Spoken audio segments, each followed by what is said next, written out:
কারবালার যুদ্ধে ইয়াজিদ বাহিনীর লোকেরা ইমাম হুসাইন রহমতুল্লাহি আলাইহি ও তার সঙ্গীদের জন্য পানি সরবরাহ বন্ধ করে দিয়েছিল। এক ফোঁটা পানির জন্য ইমাম হুসাইনের শিবিরে নেমে আসে তীব্র হাহাকার। সেই একই হাহাকার কি এবার দেখতে যাচ্ছে কাবুলের বাসিন্দারা? এই তো আজ থেকে ৭০ বা ৮০ বছর আগেও কাবুলের জনসংখ্যা ছিল ১০ লাখের মতো। সেখানে এখন ৬০ লাখেরও বেশি মানুষের বসবাস, যা পানির উপর তৈরি করেছে বিশাল চাপ।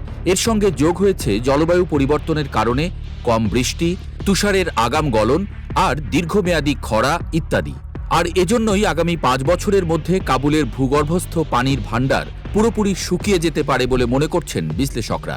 আন্তর্জাতিক সংস্থা মার্সি কর্পসের মতে কাবুল হবে পৃথিবীর প্রথম আধুনিক নগরী, যেখানে আর ৫ বছরের ভেতরই নেমে আসবে তীব্র দুর্দশা।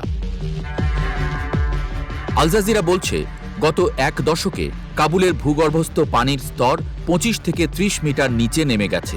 প্রতিবছর প্রাকৃতিকভাবে যে পরিমাণ পানি মাটির নিচে মজুদ হয় তার তুলনায় ৪৪ মিলিয়ন ঘনমিটার বেশি পানি তোলা হচ্ছে।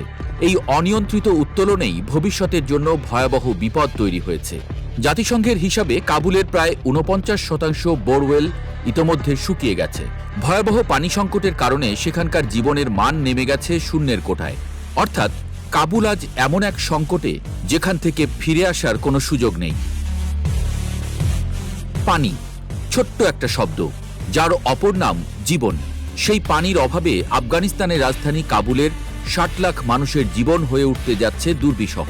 আর এভাবেই কি কাবুলের মানুষের একমাত্র আশ্রয়স্থল, ভরসা, মাথা গোজার ঠাঁই রূপ নেবে কারবালার প্রান্তরে? এই প্রশ্নকে উড়িয়ে দেওয়ার সুযোগ নেই বলে মনে করছেন বিশ্লেষকরা। আফগানিস্তানে যে পানি এখনো তোলা সম্ভব তার ৮০% দূষিত।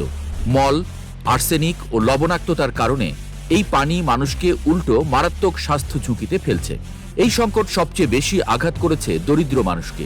ধনী পরিবারগুলো গভীর কূপ খুঁড়ে পানি তুলতে পারছে, কিন্তু গরিব মানুষেরা দিনের পর দিন ছোট ক্যান হাতে নিয়ে রাস্তায় রাস্তায় ঘুরে বেড়াচ্ছে।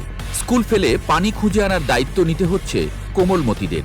এই দুর্দশার শেষ কোথায়? বিশেষজ্ঞরা বলছেন, ২ দশকের যুদ্ধ, দুর্বল প্রশাসন এবং আন্তর্জাতিক নিষেধাজ্ঞা এই সংকটকে আরও ঘনীভূত করেছে।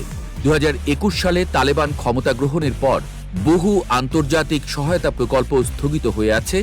এর মধ্যে শাহতুত বাঁধ ও লোগার থেকে পানি সঞ্চালনের মতো গুরুত্বপূর্ণ প্রকল্পগুলো। কাবুলকে বাঁচাতে হলে পানি সরবরাহ ব্যবস্থা গড়ে তোলা জরুরি।